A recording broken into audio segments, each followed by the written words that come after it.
The legend of Siegfried, also known as Sigurd in Norse mythology, is one of the central stories in the medieval German epic Nibelungenlied and the broader mythology of the Volsunga saga and the Edda. The tale of Siegfried and the Ring of the Nibelung is a rich tapestry of love, betrayal, heroism, and tragedy, deeply rooted in the mythological traditions of the Germanic and Scandinavian peoples. Below is a detailed account of the original legend and its most significant elements. The Nibelungen treasure and the ring. The legend of Siegfried revolves around a hoard of treasure, known as the Nibelungen treasure, guarded by the Nibelung dwarves. Central to this treasure is a powerful and cursed ring, forged from gold that was stolen from the Rhine River. The curse of the ring, similar to the one in Wagner's Ring Cycle, brings destruction to anyone who possesses it. In the legend, the treasure and the ring are coveted by many, including Siegfried, who eventually gains control of them through a series of adventures. Siegfried's early life and the dragon slaying. In the Nibelungenlied and other versions of the myth, Siegfried is the son of King Sigmund and Queen Sieglinde, making him a royal prince. From a young age, Siegfried is depicted as a heroic and almost superhuman figure. His most famous feat is his slaying of the dragon Fafnir, who guards the Nibelungen treasure.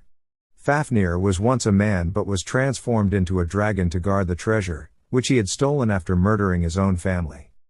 Siegfried's encounter with Fafnir takes place in the wilderness, where he learns from the dwarf Regan that Fafnir is guarding a hoard of gold. After defeating the dragon, Siegfried bathes in its blood, which makes his skin invulnerable to any weapon, except for a small spot on his back where a linden leaf had fallen, leaving him vulnerable at that spot. This moment mirrors the tale of Achilles in Greek mythology, whose only vulnerable spot was his heel. Siegfried also takes the magic ring and a sword named Gram, which will play significant roles in his later adventures. The love of Brunhild and Kriemhild.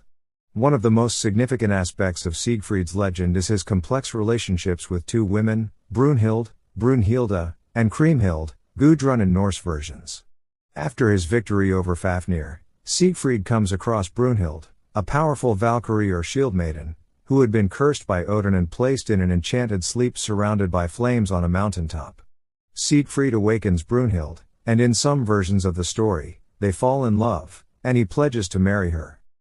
However, in the Nibelungenlied, Siegfried later marries Kriemhild, the sister of King Gunther of Burgundy, after helping Gunther win the hand of Brunhild. Siegfried does this by using a magical cloak of invisibility to impersonate Gunther in a series of contests against Brunhild, who only agrees to marry the man who can best her in physical combat. Though Siegfried is the true victor, Brunhild marries Gunther, believing him to have won fairly. Betrayal and death. The relationships between Siegfried, Brunhild, and Kriemhild set the stage for the tragic events that follow. Brunhild eventually discovers that Siegfried, not Gunther, was the one who defeated her in the contests, and she feels deeply betrayed by both men. Consumed by anger and humiliation, Brunhild demands retribution. Hagen, Gunther's vassal and a central figure in the Nibelungenlied, devises a plan to murder Siegfried. He learns of Siegfried's one vulnerable spot from Kriemhild, who, in her innocence, reveals it to him. Hagen convinces Gunther to invite Siegfried on a hunting trip, where he assassinates the hero by stabbing him in the back while Siegfried drinks from a stream. The murder is presented as a cowardly and treacherous act, staining the honor of the Burgundians. Siegfried's death devastates Kriemhild, and she vows revenge on Hagen and Gunther. This revenge sets in motion the second half of the Nibelungenlied, which chronicles Kriemhild's manipulation of events to bring about the destruction of the Burgundians, leading to a bloody and tragic conclusion: Kriemhild's revenge and the fall of the Burgundians. Following Siegfried's death, Kriemhild is consumed by grief and hatred.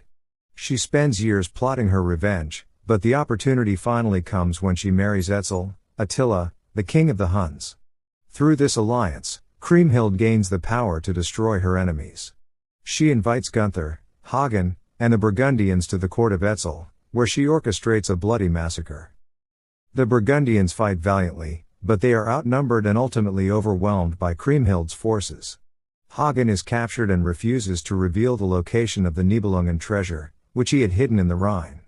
In a final act of vengeance, Kriemhild kills Hagen with Siegfried's sword. However, her revenge is short-lived, as she is then slain by one of Etzel's men, ending the tragic saga of the Nibelungs. Themes and symbolism in the legend.